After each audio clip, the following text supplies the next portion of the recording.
If you're estranged during the holidays, you might feel that pull, a massive gravitational pressure to re enter a dysfunctional dynamic. We see it all the time in movies around this time of the year. They glorify forgiveness, reconnection, and the silver lining of hope.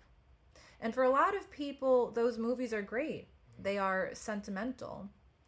But when you are no contact, when you've put miles and years between yourself and the shark's mouth that is the family you had to escape from, those sentimental platitudes are just damning. And it's more than just movies, it's on the radio, it's in every store you go, it's everywhere, and it's so hard to escape from.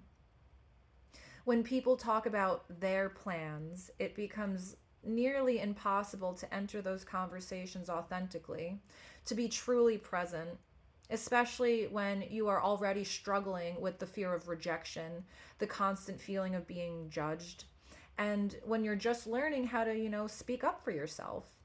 You feel compelled to show up, but how can you be honest about your holidays despite the movies and the commercial hype? And all the time, they offer those surface level lines that say, well, you only have one mom. You know your dad loves you very much no matter what, right? And again, for some people, those are great, those are sentimental. For people like me, those are the very gaslighting phrases that kept us trapped for years. And suddenly, there is a glaring spotlight on you, where you come from, and what you don't have. And then comes the stigma. People judge. What is wrong with them? How can they not talk to their family? You're branded as difficult or too emotional or ungrateful. And this is the exact narrative we were conditioned to believe for decades. So when the outside world delivers this annual recurring reminder that your reality breaks their expectations, it leaves you feeling wrong and less than. You feel like a stray human with nowhere to go and no one to come home to. For a really long time, for me at least, it was always easier to lie about holiday plans. Opening up that conversation was way too hard, way too damning, too obvious that I was from a broken home. To be vulnerable felt like I had to advocate and prove my feelings were legitimate, to prove my lived experiences were legitimate. And it was so taxing. I also really hated how the truth sounded. I was ashamed by my own truth. I didn't want to admit to the outside world or to myself, yeah, I will be alone. No, I don't have any traditions. I wanted to hide myself from the decorations and from the questions, to hide from truly being known. But the deepest struggle honestly was internal. I didn't want to know myself. I didn't want to acknowledge the sadness because I feared wanting a family, even a hurtful one, meant I didn't learn my lesson. So it was easier to pretend that answers didn't exist to those questions. But listen to me, you gotta listen to me. You cannot be ashamed of where you are now. Trust me, to survive the holiday times, you have to dig yourself in. You have to invoke a fierce sense of self-sovereignty, a ritualistic reminder of why you chose yourself over the dysfunction.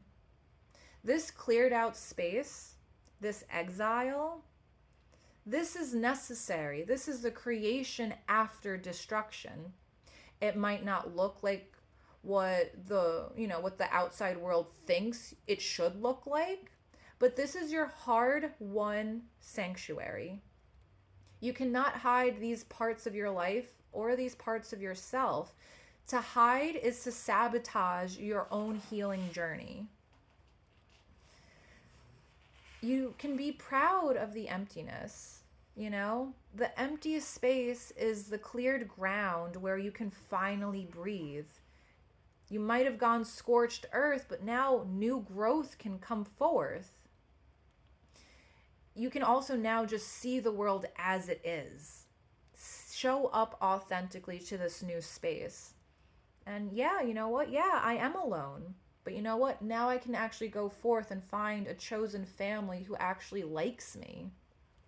Yeah, you know what? I don't have any traditions, but I have the ability and the opportunity to create potent new traditions that really align with the person I have fought to become. And that is the fun in freedom. That is the power in exile. So this year, remember, despite cultural, social, or family pressure, you do not have to reconnect or forgive. You don't have to see anyone, you don't have to talk to anyone, or adopt traditions that are not yours. Your peace is your greatest tradition. No pressure can make you re enter that hell that you escaped from. Do not let a world that doesn't share your lived experiences dictate how much more you should suffer to fit its mold. Your peace is your greatest tradition.